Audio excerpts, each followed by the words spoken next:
Yo, what's going on, Ramley? Welcome to the Rams Skinny here on the LAFB network. Happy Monday to all. Hope everyone had a great weekend. Obviously, Rams did not play. They played Thursday night, the brutal overtime loss. So we've been not off, but I guess off of Rams videos since then, but had to get back on here because we've got some injury updates to dive into to update you all on. First and foremost, the Skinny team, my man. How are you doing? How's the weekend? How are we living?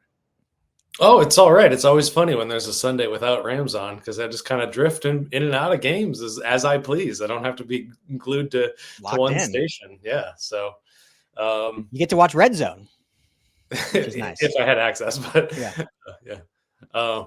Yeah, no, NFL is drunk this year. I don't know what's going on. Broncos and Eagles game is weird. Cardinals were weird.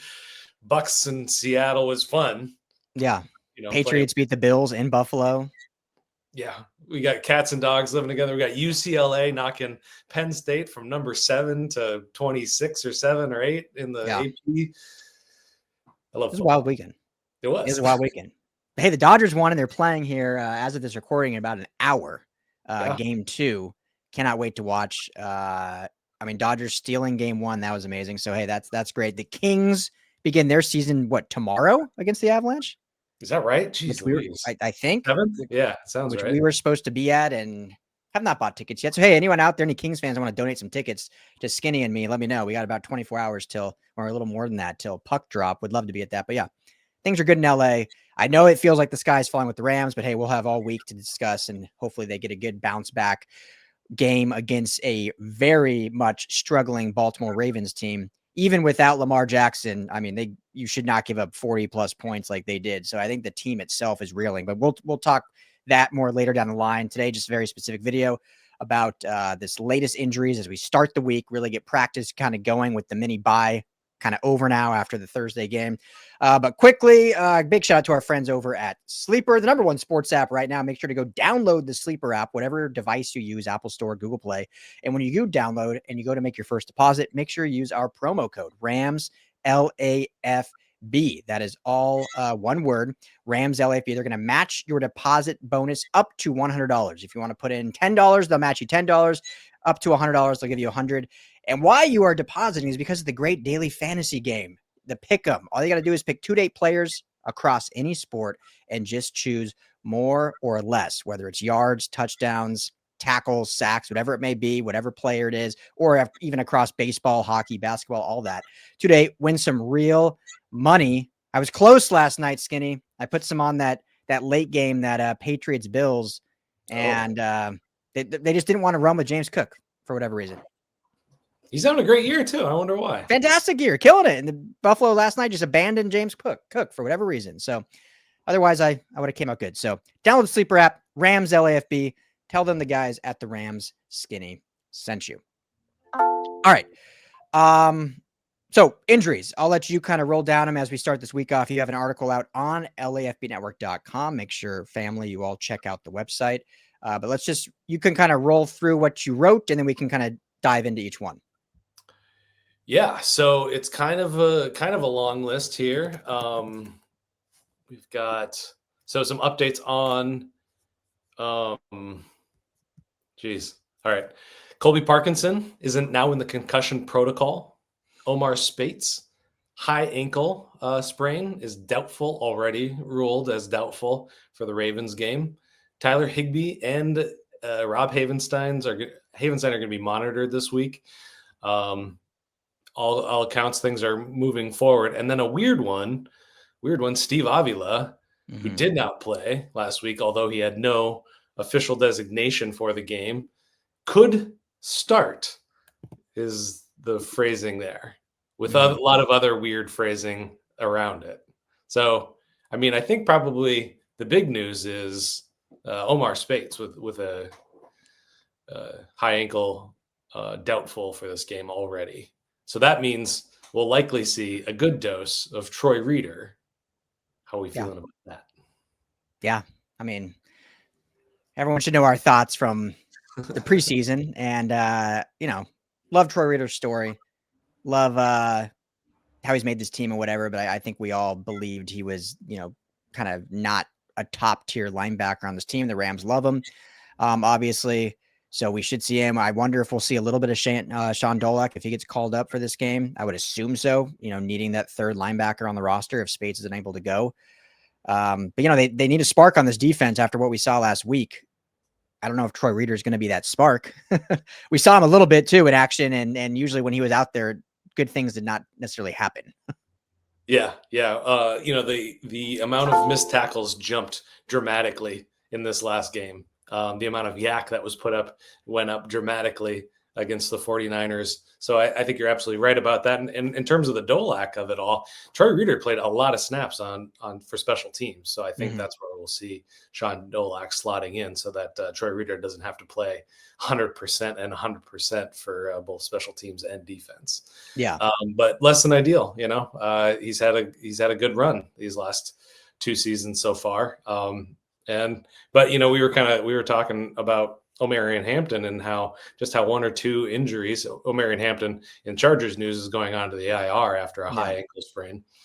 How that can really affect a season. You just look at the Chargers right now. They're going through it with offensive line injuries and injuries here and there.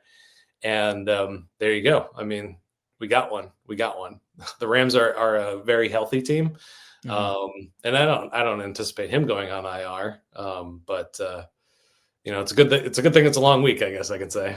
Yeah. I mean, just look at Baltimore, the next opponent. I mean, they've had a litany of injuries and they have 1 win. They were a Super Bowl favorite, not just a contender, a Super Bowl favorite out of the AFC. And, you never know if things can turn around for them, but right now they are like the dumpster of the league right now. And I mean, and then you have a team like, don't want to bring it up again, they just lost to San Francisco with all these injuries, and they're first in the division right now, sitting at 4-1 or whatever they're at. Are they 4-1 or 5-1? 4-1. 4-1. It's always confusing since covering NFL and college, because college is like 1 week ahead. So like all the college teams are like 6 games in, and NFL teams are 5 games in or whatever. So anyway, so yeah, we'll see how that progresses, and obviously, hope Spates, even if does miss this game, is back very quickly. And back in the lineup, I think he is an integral part of this defense. So speaking of Steve Avila, let's dive into that a little bit. We touched on it kind of the previous 2 weeks, right? Hasn't played in 2 weeks. The 2 weeks ago played some special teams, but obviously not on the offensive line. Justin Dedich has progressively gotten better, so at least he has played well in his stead. But the whole situation is so weird to me. And I've said before, I don't want to make this a big deal, but I'm going to make this a big deal now. Like that, now we're at the point of like, what is really going on? Because again, and some of the language here is, maybe just reading between the lines, which I don't know if we should be doing, but after the game, and I don't know. That's what we're here for. Yeah, that's what we're here for, right? After the game, I can't remember if it was Thursday night directly or on Friday, and I don't have the quote in front of me. So if you do, correct me. If not, I'm paraphrasing. But McVay asked about Avila, and it essentially kind of said like, yeah, he's practiced, hasn't felt totally great, but he'll have the opportunity to earn his job back. Because I think he was kind of asked like, is Justin Dedich beating him out or what? Like, just because I think other people are wondering too, like what's going on. And that it's just a weird thing to say. Like, we'll have the opportunity to win his job back. Now, on the positive side, I've always loved coaches that believe in true meritocracy. Like if you're the better player, you play, regardless if you're getting paid more, regardless if you're a higher draft pick, regardless if you're the stand-in starter or the incumbent starter. So on that side, like if Dedich is truly beating him out, then kudos to McVay for being, goal enough to do that, because some coaches don't. So that's the positive side of it. But the weird spin is like, if it was actually injury related, he wouldn't even have to answer any questions. Just put him questionable as the game designation with the ankle injury. We know he's battling an ankle injury, so that's not like anything made up.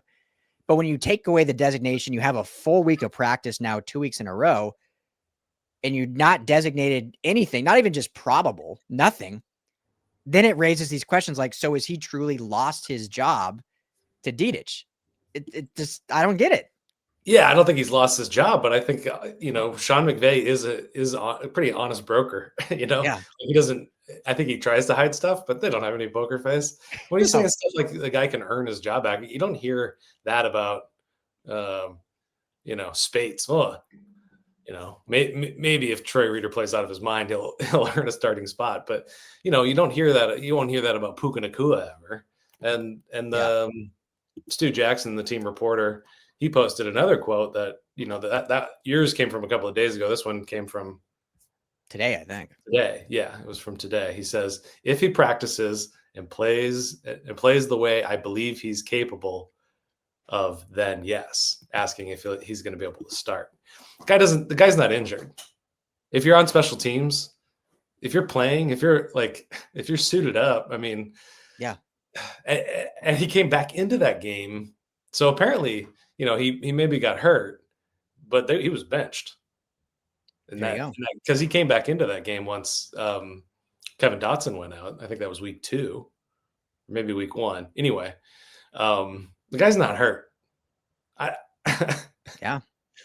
This is about, are you a good enough player to beat out Justin Dedich at left guard, former undrafted free agent, fight on USC? You can't talk me into it. Maybe he's dealing with an ankle thing, but if you're playing special teams, yeah, it's ridiculous. Well, I think you said it there. Like, maybe he's not 100%, but what offensive lineman is we're 6 weeks into this thing. What offensive lineman is 100% from week 1? If he is good enough to not be on the injury report and he's not playing, then yeah, to me, like what you said, that means he's lost his job and he'll have the opportunity to earn it back if he plays to his talent level based on when he was drafted. And we love Steve Avila, so this is not anything trying to sound negative, but it's just the situation. It's not just a guy that's injured that's, being held out. It's something deeper than that. Yeah, for sure. So, well, that will be the big thing we'll watch all week, I think. That and obviously Spates. And then were there any, obviously you listed all the injuries. Were there any more that you think are alarming, I guess, at this time? Luckily, not alarming. I would still keep my eye on Havenstein and Higbee to see if they're on track. There's no official injury report out. This was just beat writers talking with McVay about, guys who are hurt. So nothing official yet, but keep your eyes on. Sorry, not to cut you off. The first injury report will come out Wednesday, technically. So we got a little ways before that. But everything he was saying was pretty rosy about those guys. They're progressing. They're heading in the right direction. But it was quite apparent that it was pretty. Those guys were needed in that last game. So definitely critical pieces. Obviously starters. Obviously high level starters. And then what about the Terrence Ferguson of it all? McVay was also asked about Ferguson and also actually Jarquez Hunter. And with Ferguson, he said his opportunities are only going to increase more. He didn't get a lot of opportunities. What did he play? 4 more offensive snaps on Thursday? Yeah, I think that was it. Yeah, and then Hunter himself doesn't sound like he's going to be elevated to the top 2 positions in the depth chart anytime soon. So let's not hold our breath, regardless of how much Kyren Williams is bothering us right now. Yeah. That kind of seems like what the road will be for now, and steady the course and building trust and whatnot. So we'll see how that looks. Let's end with this. We'll wrap this up. Nice quick one. So with Baltimore, and again, we'll talk all week with previews, so we won't have to dive deep into this at all, but just, from Monday chatter and fodder, Lamar Jackson right now, last report I saw from just earlier today is that he's trending towards being in a better spot, I think is the verbiage used against the Rams. So basically it feels like a coin flip whether he plays or not. Regardless if he plays, this is a 1-4 Baltimore team that has not looked good even when he's been out there. They looked good in week 1, actually. That was a pretty awesome game against Buffalo to open the season, and then just really haven't looked like themselves since. Their defense, atrocious. Their defense, is not a Baltimore Ravens defense. It's just they are getting out physical. Obviously, they're giving up all these points. So the season's early, and Sean McVay's on, if I'm being completely honest, and it shouldn't be, but Sean McVay's job will never be at question. He will never be on a hot seat unless things go crazy in the next 3 years. He's got a contract, I think, for life if he wants it. So we're not saying that. But does this feel, sitting at 3-2, does this feel like a must win against a tattered Ravens team? If you fall to 3-3 and the 2 games you lose back to back are against injury riddled teams starting backups, that is a bad look in a league that is all full of narratives. So you don't have to go deep, but does this feel like a must win, even though it's only the 6th game of the season? It kind of feels like a loser goes home, like WWE wrestling match, basically. Now it's really not, because there's plenty of season left in there, but Baltimore's going to be playing with a lot of desperation too. Yeah, But, and they're at home. Yeah, but I have to say that, those young defensive guys who play with their hair on fire, this is your time to respond. Yeah. Kyren Williams, this is your time to respond. We're not putting it on the ground anymore. In a lot of ways, I think this is a good game for Sean McVay to respond as well. I don't think it was his best called game against the 49ers. So who's feeling more desperate right now? I think both, but I think the Rams have a bit more behind, a bit more talent behind what they want to do. So, I mean, regardless how they look Thursday, the Rams are far and away right now the better football team. Like, they should win this handily. It's just a matter of, will they put together a full 60 minutes?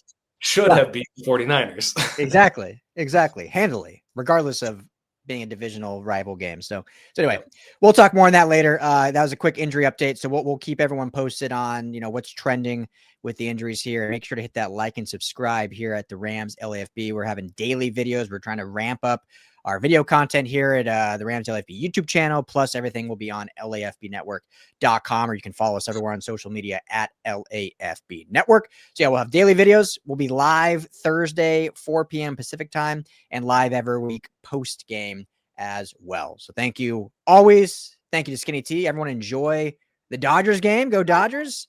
And enjoy the Kings game as well. We'll be back probably tomorrow. But hey, good to see hockey kicking off also. So everyone be well. Talk to y'all soon.